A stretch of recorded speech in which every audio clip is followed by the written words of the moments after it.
আপনারা এখন দেখছেন অমৃত ভগবত। আজকাল এই নিজেদের উদ্ধার নিয়ে একটি কথা আমি কদিন ধরে ভাবছিলাম। দেখুন, আপনাদের আত্মদেবের কথা মনে আছে ভাগবত মহিমায়? আত্মদেবের কোনো পুত্র বা সন্তান ছিল না। এখন নিজের উদ্ধারের জন্য, উত্তরাধিকারের জন্য উনি ঋষি মুনিদের কাছে ধন্না দিলেন। ঋষিরা মুনিরা বললেন, পুত্র কেন চাইছো? যে যুগ সন্ধিক্ষণ আসছে তাতে পুত্রের দ্বারা সুখী হতে পারবে না। পুত্র কেন চাইছো? ভজন করো, জীবনটা কাটিয়ে দাও। খুব ধ্যান দিয়ে শুনুন, এই মহিমার মধ্যে খুব তত্ত্ব আছে। তখন উনি বললেন, আমার তর্পণ কে করবে? শ্রাদ্ধ পিণ্ড দান কে করবে? ঋষি তখন হেসে কি বললেন জানেন? অদ্ভুত কথা। আচ্ছা, আমরা পিণ্ড দেই কি দিয়ে? তিল আর চাল, অন্ন, এই দিয়ে তো পিণ্ডটা দেয়। সেই কুশার উপরে দিন আর তিল জল দিয়ে দিন। বললেন কি, অন্ন সিদ্ধ করে তিল দিয়ে কলা দিয়ে যে পিণ্ড দিচ্ছ, ওই পিণ্ডতে আত্মার সদ্গতি হয়। কি গতি হয়? সদ্গতি হয়, ভগবত প্রাপ্তি। ভালো করে বুঝুন, পিণ্ড বা তর্পণ দিলে কি হয় বলা আছে, খুব লক্ষ্য করে শুনতে হবে। সদ্গতি হয়, অর্থাৎ তার গতিটা সৎ হয়, কিন্তু সে ঈশ্বর লাভ করে না। তখন আত্মদেবকে ঋষি বলছেন, এই দেহটা পিণ্ড দিতে পারো না গোবিন্দের চরণে? দেহটা পিণ্ড, এই দেহ তো পিণ্ডই, দেহটা রক্ত মাংসের পিণ্ড, তো এটা গোবিন্দ চরণে তর্পণ করো না, সদ্গতি হবে না, ভগবত গতি। আরে তোমার শ্রাদ্ধ তুমি করো, তোমার শ্রাদ্ধের জন্য অন্য কারো ভরসা। আর এই যুগের যা ছেলে মেয়ে, এরপরে তো তারা মাথার চুলও ফেলবে না, ও দড়ি লাঠিও নেবে না, পায়ে জুতো এর মধ্যে শুরু হয়ে গেছে। সবাই সমান না, কিন্তু কারো প্রতি আশা রেখেন না নিজের উদ্ধারে। আরে পিণ্ডটা, নিজের দেহ পিণ্ডটা গোবিন্দের চরণে তর্পণ করুন। অর্পণ, নিজের শ্রাদ্ধ সন্ন্যাসীরা যা করে, অন্যের উপরে উদ্ধারের ভার রাখছেন কেন? শ্রাদ্ধ নিয়ে এত ঠেলাঠেলি কেন? নিজের উদ্ধার। রত্নী আত্মদেবকে বলছেন, আপনি উদ্ধার নিজেই করতে পারেন, আপনার দেহ পিণ্ড দিয়ে দিন গোবিন্দের চরণে, ভগবানের চরণে দিয়ে দিন। বললেন, তারপরেও আমি চাই। তখন তো একটা ফল দিলেন, তাই না? ঋষি একটা ফল দিলেন। আর এই বিশ্বাসী আত্মদেব কার কাছে দিলেন? স্ত্রী ধুন্ধুলি, তাই তো নাম? ধুন্ধুলি। ধুন্ধুলি ভগবত বিমুখ, ভজন বিমুখ। আচ্ছা, ফলটা দিলেন, ওখানে লেখা আছে হাতে দিলেন, খাওয়ালেন না কেন? খাওয়ানো তো উচিত ছিল। ওই ফল খেলে সুপুত্র গর্ভে আসবে। ফলটা হাতে দিলেন, খাওয়ালেন না কেন? ভাগবত সাধারণ গ্রন্থ না, ভাগবত স্বয়ং ভগবানের স্বরূপ, সমস্ত বেদান্তের সার। এত দার্শনিক গ্রন্থ পৃথিবীতে নাই, হবেও না। হাতে দিলেন, খেতে দিলেন না। আমাদের দুর্দশাও তাই। খুব মন দিয়ে শুনুন কথাটা, ধ্যান দিয়ে। আমাদের দুর্দশাটা তাই। এখানে হলো ওনার স্ত্রীকে উনি ফলটা দিলেন। এই ফলটা হলো আমাদের বুদ্ধি, যেটা ঋষিমুনির কাছ থেকে নিয়ে আসলাম। সেটা হলো এই যে, মানে আমাদের এখন এই যে হরিকথা আমাদের বুদ্ধিতে যাচ্ছে না, বুদ্ধিতে যাচ্ছে কিনা হরিকথাটা, বুদ্ধি দিয়ে আমরা গ্রহণ করছি কিনা। কিন্তু বুদ্ধি দিয়ে হরিকথার ফল না খেয়ে কোথায় দিলাম? হাতে, অর্থাৎ হাতে দিয়ে দিলাম।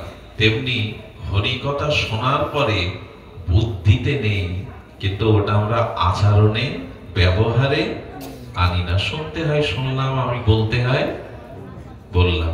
এই জন্য ওই ফল জায়গা মতো যায়নি, ওই ফল কাজে দেয়নি। ধুন্দুলি কি করলো? ধুন্দুলি পাল্লায় পড়ে গেল ছোট বোনের। অর্থাৎ ধুন্দুলি রূপ ফল রূপ বুদ্ধিটা সাথে মন রূপ ছোট বোন জুটে গেল। আর মন যদি বুদ্ধিকে সৎ প্রেরণা, বুদ্ধি মনকে না দেয়, আর মনও যদি বুদ্ধিকে সদবিনিয়োগ না করায়, তারপর বললো আরে ছেলে মেয়ে হলে সমস্যা, গর্ভ যন্ত্রণা, তারপরে মানুষ করা, রূপ যৌবনে ভাটা পড়বে, দে গরুকে খাইয়ে দে। বুদ্ধি এবং মন এই দুটি যদি শুভযোগ না হয়, তাহলে যেটা হওয়ার সেই আশীর্বাদটা গেল কোথায়? গাভীকে খাওয়ানো। বললো তো বলবো কি ওনাকে, আত্মদেবকে কি বলবো? আমার গর্ভে তো সন্তান আছে, আমারটাই তোর বলে চালিয়ে দেব। বুদ্ধি যদি, মন এবং বুদ্ধি যদি সৎ অভিমুখী না হয়, তার পরিণাম কি হয় দেখুন। আত্মদেব সাধক, কিন্তু তিনি মন ও বুদ্ধি, তার স্ত্রী এবং শালিকা কি করলো না, গরুকে খাইয়ে দিল। আর ওর পুত্র প্রসব হলে, যখন ওর কোলে দিয়েছে নকল করে, তখন আত্মদেব বলছেন জন্মাবার পরে ও এত বড় কেন? বলে ঋষির দেওয়া ফল, ও তো বড় হয়ে এসেছে। ধুন্দুলি নাম রাখলো কি না, ধন্দকারী। দেখুন মার মনে যেরূপ ভাবনা, মার মনের যেরূপ উদ্দেশ্য, মার যেরূপ ব্যবহার, সন্তানটা সেই রূপই পায়। এই জন্য একটা অনুরোধ করব, সন্তান সাধনার বস্তু, ভোগের বস্তু নয়। তপস্যার দ্বারা যা আসে তারই নাম সন্তান। এই জায়গাটায় বড় ভুল হয়ে গেছে, এই জায়গাটায় বড় অভিশাপ নেমে এসেছে আমাদের জীবনে। ভোগের দ্বারা, কামের দ্বারা যারা আছে তারা কামস, তারাই দুর্যোধন, দুঃশাসন হয়। আর কুন্তির মতো সতীত্ব, তপস্যা, ধর্মের দ্বারা, উপাসনার দ্বারা, ভজনের দ্বারা, তপস্যার দ্বারা যারা আসে, তারা হয় অর্জুন, যুধিষ্ঠির। ধর্মজ পুত্র আর কামজ পুত্র। এই জন্য সন্তান জন্মদানের পূর্বে অবশ্যই তপস্যার দ্বারা তাদের জগতে আনতে হবে, না হলে ওই কামজ এবং ধর্মজ সন্তান কুরুক্ষেত্রে ব্যাসদেব দুজনকে মুখোমুখি দাঁড় করিয়েছেন, কৌরবদের আর পাণ্ডবদের। দুর্যোধন কামন্দ ছিল, জ্ঞানন্দ ছিল, তার ভোগের দ্বারা তিনি আনলেন দুর্যোধনদের। আর পাণ্ডু ছিলেন, কুন্তি ছিলেন, তারা তপস্যার দ্বারা, সাধনার দ্বারা, আরাধনার দ্বারা যাদের এনেছিলেন, তারা। যুধিষ্ঠিরের পরিচয় কি বলবো, গুরু দ্রোণাচার্য সব শিষ্যদের ডেকেছেন, কথাটা অন্তরে লিখে নিন, মনে থাকলে অনেকটা পথ এগোনো যাবে। আমি যেন লিখতেও পারি, আমার শিখতে।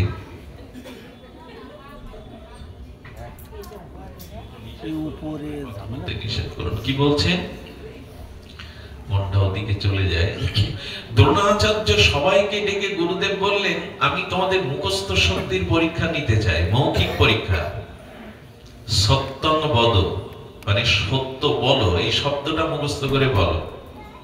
আচ্ছা, এ কি মুখস্থ করা লাগে? এই ছোট শব্দ সত্যং বদ মানে সত্য বলো। ধ্যান দিন, 2-5 মিনিট পরে সব শিষ্যরা বলেছে সত্যং বদ। বললো তোমাদের ব্রেন তো খুব ভালো, একজন চুপ আছে, একজন বলতে পারছে না। 3 দিন ধরে জিজ্ঞাসা করা হচ্ছে, তিনি 3 দিনই উত্তর দিলেন না। 3 দিন পরে এসে বলছেন, হ্যাঁ গুরুদেব আমার মুখস্থ হয়েছে সত্যং বদ। বলে 3 দিন লাগলো তোমার? বলে 3 দিন কেন লাগলো জানেন? 3 দিন ধরে মানসিক প্রস্তুতি নিয়েছি, নিজের বিবেক বিচার দ্বারা সিদ্ধান্ত নিয়েছি সত্যং পদ মানে সত্য বলবো, শুধু মুখে না, আজ থেকে জীবনে কোনোদিন মিথ্যা বলবো না। 3 দিন ধরে এই সংকল্পটা নিয়ে আজ মুখস্থ করেছি আপনার সামনে। কে জানেন? ইনি যুধিষ্ঠির মহারাজ, ইনি যুধিষ্ঠির মহারাজ। এজন্য আমাদের জীবনে এই যে ভাগবত শ্রবণের দ্বারা এই ত্যাগ, বৈরাগ্য এগুলি আসতে হবে। আপনারা জানেন ভাগবত কেন শ্রবণের কথা? সেই গোকর্ণ আর ধন্দকারীর জীবন ইতিহাস জানেন।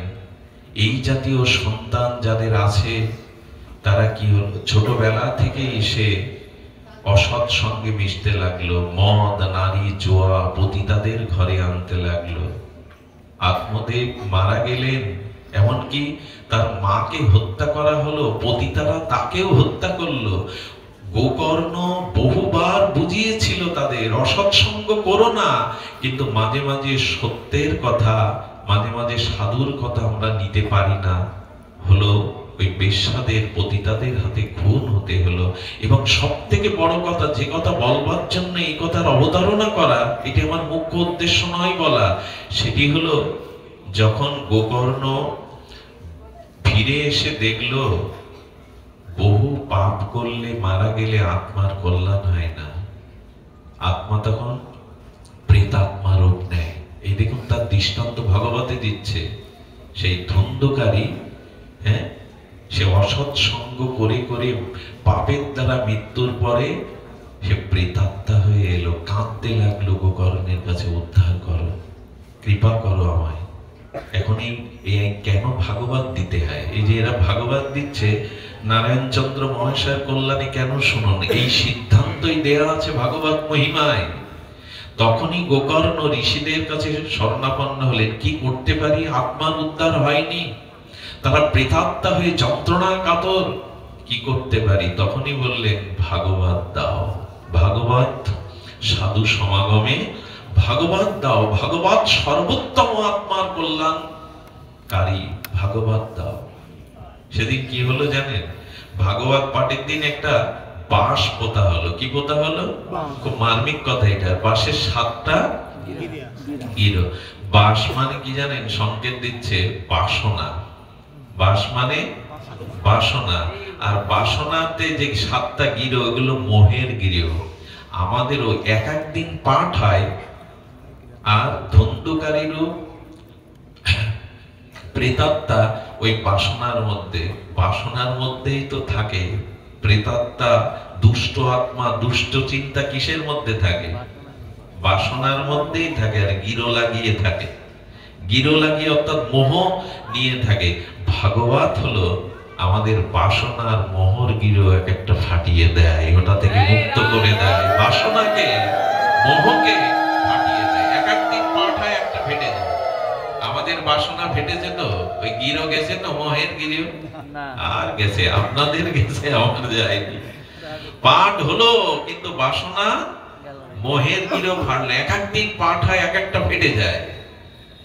ভাগবত শ্রবণ করেও যদি মোহ না যায়, হ্যাঁ, আর যদি বাসনা না যায়, দোল যাত্রার দিনে বুড়ির ঘর পোড়ানো হয়। হিন্দু সমাজে সনাতন বৈদিক সিদ্ধান্তে দেখবেন, ঠাকুর দোলে তোলার আগে এটা বাসনা দিয়ে বুড়ির ঘর, যাকে কি বলা হয়, এটা পোড়ানো হয়। বলে বাসনাটা পোড়াও, তারপরে হৃদয়ে দোল দেবে রাধা মাধবকে।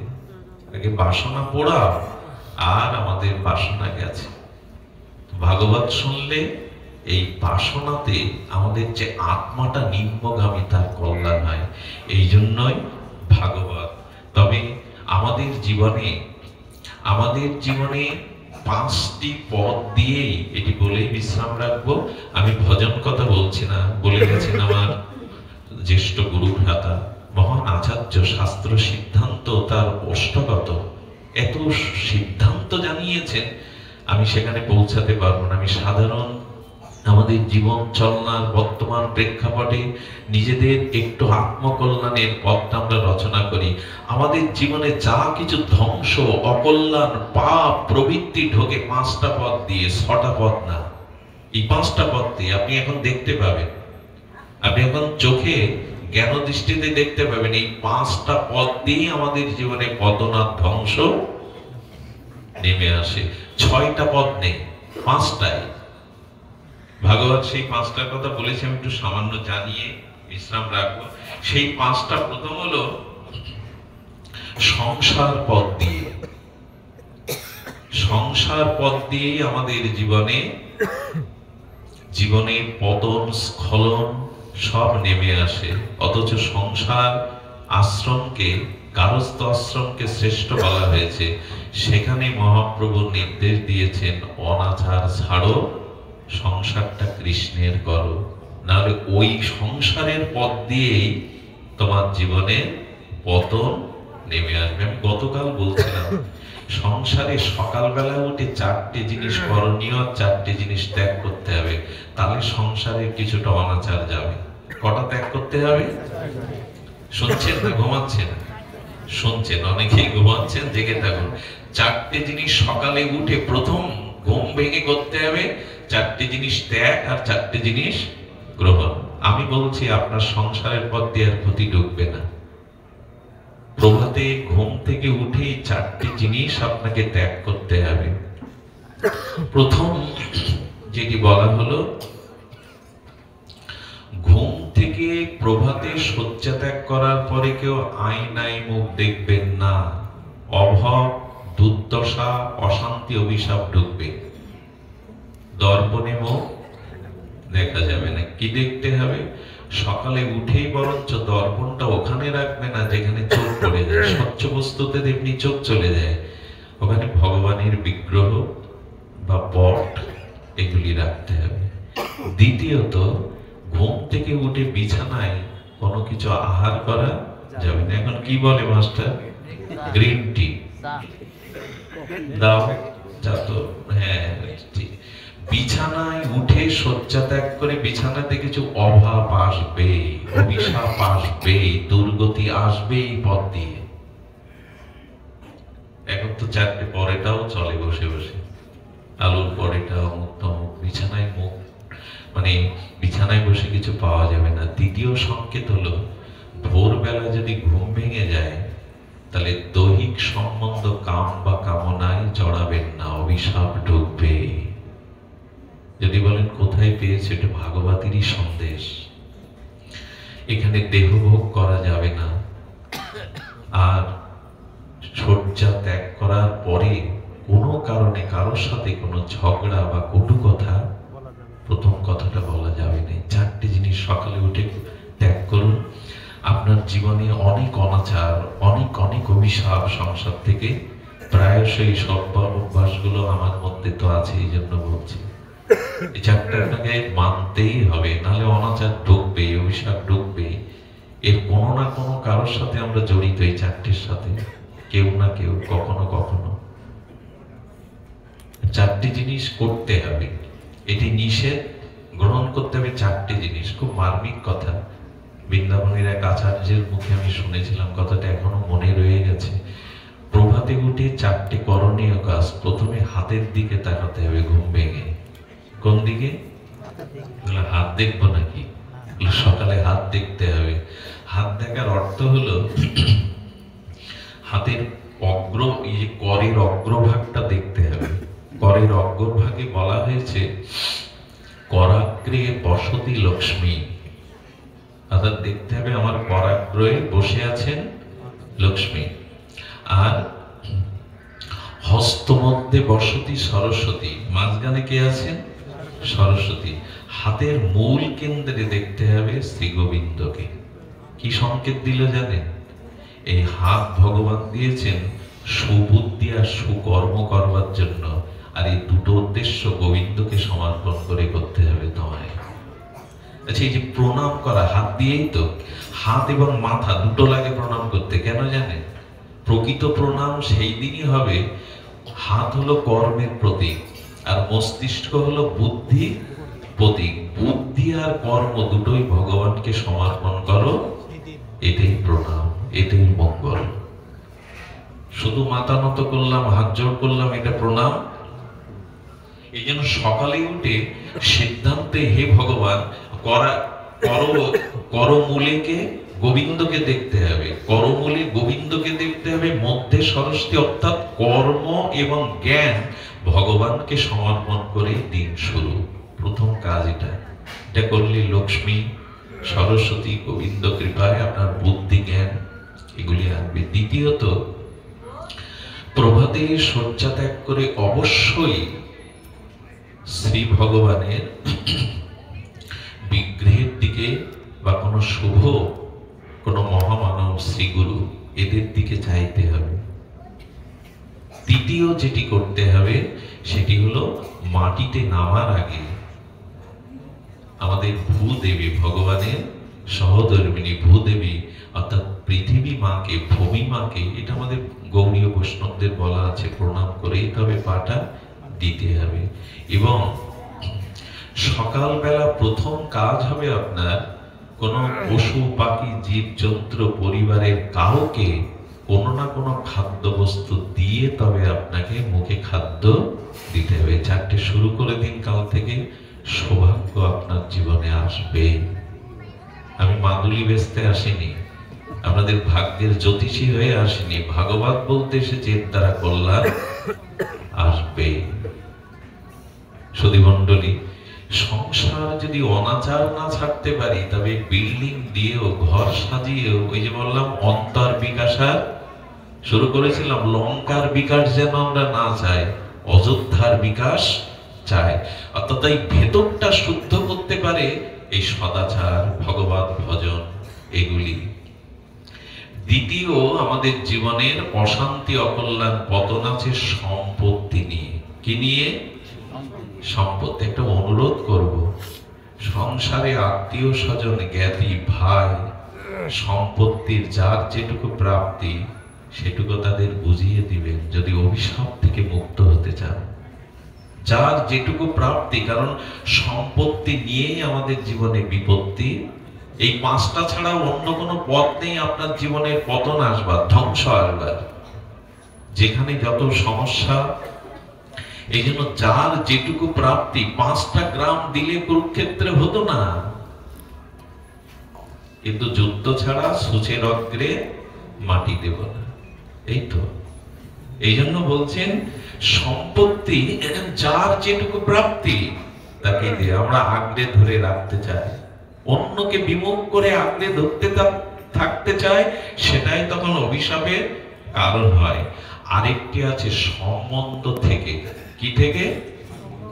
খবরদার, নিজের রক্তের সম্পর্ককে খারাপ হোক, মন্দ হোক, মনের মতো না হোক, ওইখানেই সন্তুষ্ট থাকে চেষ্টা করুন।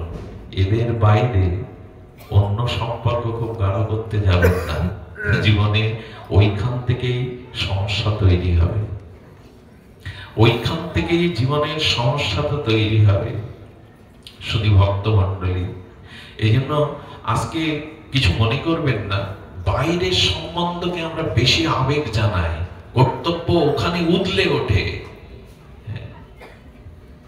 আমাদের সিদ্ধ রামকৃষ্ণ দাস বাবাজি মহারাজ, বৃন্দাবনে সিদ্ধ বাবা, রামকৃষ্ণ বাবাজি মহারাজ এত সিদ্ধ, মহান সিদ্ধ আচার্য, বৃন্দাবনের গর্ভধারিণী মা এসেছে ছেলেটাকে দেখতে। ওনার ভজন কুটিরের সামনে মা বসে রয়েছে, ওরা তো অন্তর্মনা, রাধারানীর চিন্তা করে, মার দিকে দৃষ্টি যায়নি 2 দিন। মা মনের কষ্টে অভিমান নিয়ে বাড়ি ফিরে গেছে। যেদিন মা ফিরে গেছে সেই দিন থেকে ওনার লীলা স্মরণ, ওনার অন্তরে রাধা মাধবের যা কিছু স্মৃতি সব গেছে। উনি কাঁদছেন, রোদন করছেন রাধারানীর কাছে, কারণ জল ছাড়া যেমন মাছ বাঁচে না, ওরাও তো লীলা স্মরণ ছাড়া বাঁচে না। চিৎকার করতে করতে গুরুদেবের চরণে পড়েছে। গুরুদেব বললেন, অজান্তে কাউকে, কারো চরণে তোমার অপরাধ হয়ে গেছে। পাশে যারা ছিল তাদের কাছে শুনলেন, আপনার মা 2 দিন আপনাকে দর্শনের জন্য এসে বসেছিল, আমি চিনতেও পারিনি, তার দিকে তাকানো নেই। বাড়ি ফিরে গেলেন, মার চরণ ধরে 8 বছর মাকে সেবা করলেন বৃন্দাবনে। সিদ্ধ এমনি হওয়া যায়? আচ্ছা, বালি বলে গেল সুগ্রীবকে, সুগ্রীব রাক্ষসী এসছে, তার সাথে যুদ্ধের জন্য আমি গুহায় ঢুকছি, আমি না আসা পর্যন্ত এই দ্বার থেকে তুমি যাবে না। 15 দিন পরে দেখলো রক্ত ভেসে আসছে। রক্ত ভাবলো তাহলে দাদা মনে মারা গেছে, এসেই রাজ্য নিয়ে নিল। বালি কেন সুগ্রীবের স্ত্রী কেড়ে নিল, রাজ্য কেড়ে নিল? কোন রাগে জানেন? রক্তটা এসেছিল, তোমাকে দেখতে হতো এটা কার রক্ত, ভাইয়ের রক্ত না রাক্ষসীর রক্ত। নিজের রক্তের সাথে কখনো বেঈমানি করো না, তার পরিণাম সুগ্রীবের মতো সব হারাতে হবে তোমায়। এই জন্য নিজজন যাদের পেয়েছেন, স্বামী যদি সুস্ত্রী না হয়, গুণবান না হয়, ওকে নিয়ে সন্তুষ্ট থাকতে হবে। স্ত্রী যদি মনের মতো না হয়, তাকে নিয়ে সন্তুষ্ট থাকতে হবে। বাইরে হাত বাড়াতে যেও না। সম্বন্ধ থেকেই বর্তমান জগতে আগুন জ্বলছে। সমস্ত জগৎ এখন অশান্তির দাবানলে এই সম্বন্ধ, রক্তের সম্বন্ধ, আত্মীয় স্বজন, পরিবার বর্গ যাদের যেমন পেয়েছো তাতেই সন্তুষ্ট থাকো। যেটা তোমার প্রাপ্ত সেটা তুমি পেয়েছো, বাইরে হাত বাড়াতে যেও না, বাইরে সৌন্দর্যকে খুঁজতে যেও না। এই সম্বন্ধ থেকে বর্তমানে ধ্বংস। কটা বলা হলো আমাদের মনে আছে কিনা জানি না, সংসার থেকে, সম্পত্তি থেকে, সম্বন্ধ থেকে, আর আছে শরীর থেকে। এই শরীরই আমাদের উদ্ধারেরও কারণ, পতনেরও কারণ। শরীর ইন্দ্রিয় যদি সংযত না হয়, সংযম না হয়, তাহলে এই শরীরই আপনার ধ্বংসের অন্যতম, পতনের কারণ। আর বলেছেন, শেষটা বলেছেন সন্তান থেকে। এইখানে একটু আমি আমাদের সামনে বলি, বিশ্রাম দেব, সেটা তো কষ্ট দেব না। সন্তান থেকে, ওই যে কথা বলছিলাম, সন্তান যদি সংসারে না আনা যায়, তাহলে কিন্তু আমি দেখেছি অনেক উঁচু মাথা নিচু হয়ে যেতে, অনেক বড় রাজত্ব ধ্বংস হয়ে যেতে, শুধুমাত্র অসৎ চরিত্র আর দুষ্ট সন্তানের জন্য। হাহাকার করতে দেখেছি, কত বড় জায়গায় ছিল, কত বড় উন্নত মর্যাদায় ছিল, ধ্বংস হতে দেখেছি। এই জন্য শিশুকাল থেকে সন্তানদের ধর্মীয় অনুশীলন শেখান। আচ্ছা, সুখদেব ভাগবত বলেছিলেন বয়স কত তখন? কথা বলো মায়েরা, কত বয়স? এখানে 16 বছরের কে আছে?